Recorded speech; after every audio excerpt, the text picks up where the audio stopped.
All right, good discussion there, guys, about Northwestern and Purdue. Let's move on to Wisconsin and Marquette. So Marquette comes into Madison, Wisconsin. The Badgers take it to them, beat number 3 Marquette 75-64. Justin, what were the thoughts on your Badgers? Honestly, I've had good thoughts about this Wisconsin team since basically Tennessee. They've been very efficient offensively, even though they haven't shot super well.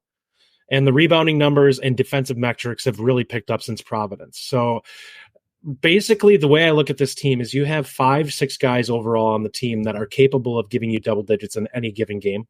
And it makes them incredibly difficult to defend.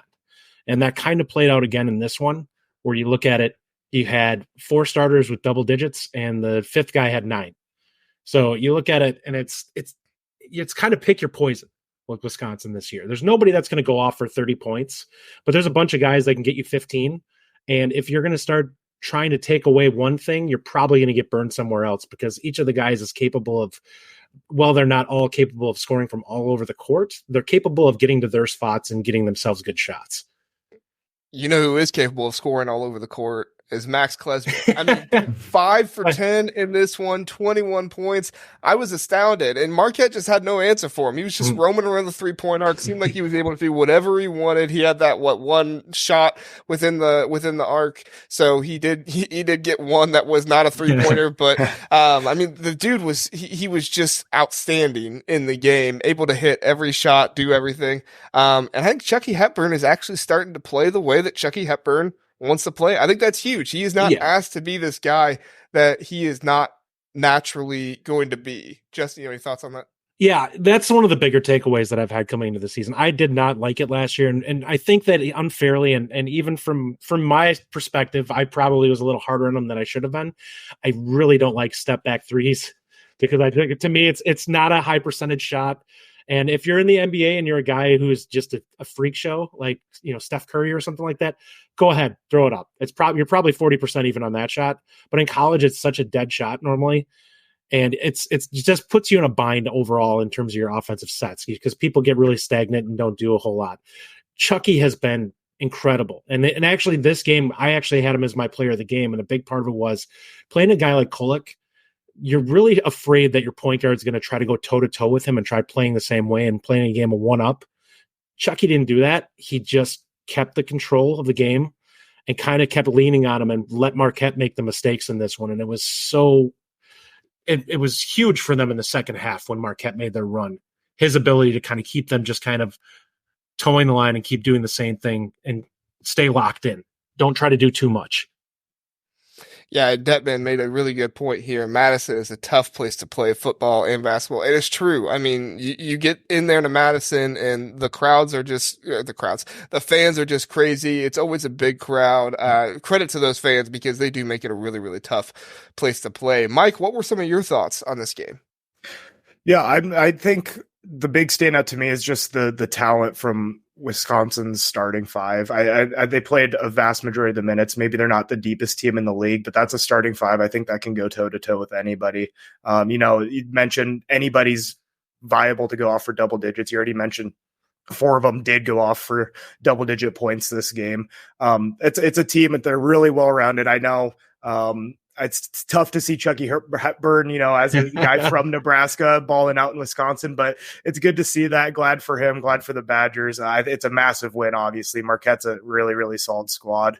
Glad one team got to win a in-state rivalry game this weekend. So yeah, we'll get to yours next. Don't worry. Justin, just a couple quick questions gauging your thoughts on some of these players. Connor Essegian. Only 3 minutes. He hasn't seemed to be the guy this season that I think some people were expecting him to be. When we did our preview, we were expecting really big things from Connor Essegian this game, being a big 6 man. And not just this game, but, he just hasn't seemed to be that guy this season. What are some of your thoughts on Connor Essegian? Sure. Off the start from this one, there are a couple of reasons why I think this is happening. Number one, Connor had somebody come down on him in I think the Tennessee game. Early on in that game, somebody came down on his back and basically bent him in half, and he was kind of banged up after that for the last 4 or 5 games. He seems to be struggling to kind of get back in rolling on this. And he's a guy who, if we're being honest, he's more of an outside threat. He's a guy who, from an offensive perspective, is not necessarily somebody who's a 3-level scorer. So if he's not shooting well, he's not necessarily a guy who creates a lot on the court for your team, other than to be a guy who's going to potentially cause some gravity from the defensive standpoint. The bigger part of this, I think, is John Blackwell off the bench has been incredible as a first-year player. Plays super under control. He got a couple of early fouls in the Marquette game, so he didn't play as much as he had earlier. But he looks like a guy who's going to be an all-conference type player in a couple of years. More athletic than we expected. His understanding of how to play the game in terms of being under control and taking what's there and only taking the shots that are smart shots is well ahead of his time. And because of that, he's been a guy that was in double digits, I think, prior to this one, like the last 4 games before that. I think he'd been in double digits every game. So he's kind of been stealing it because he's not only a very effective scorer at all 3 levels, but he's also a guy who's a really good defender. And that's what he came in as, somebody who they thought was going to be a defensive presence right off the bat. And that would be where he'd steal minutes. Yeah, for sure. No, I that was another guy I was going to ask you about was Blackwell, because I feel like he, as a freshman, that we didn't really expect to be able to make the impact that he's making for his team. When we did our top 5 list of freshmen earlier in the season, or at the beginning of the season, he was one that I thought of, but I was like, no, I think there's some other guys. But he's really proved himself to be a big freshman and very impactful for this team this year. So. Listen to the Big Ten Huddle. Please do like and subscribe. We appreciate that. If this was your first time listening, we are the Big Ten Huddle. We cover all things Big Ten football and basketball. We have a long episode every Sunday, Tuesday, and Wednesday night, all at 9 o'clock. So come in, check us out, get in the chat, let us know what you're thinking. We would love to have you join us and learn more about the Big Ten.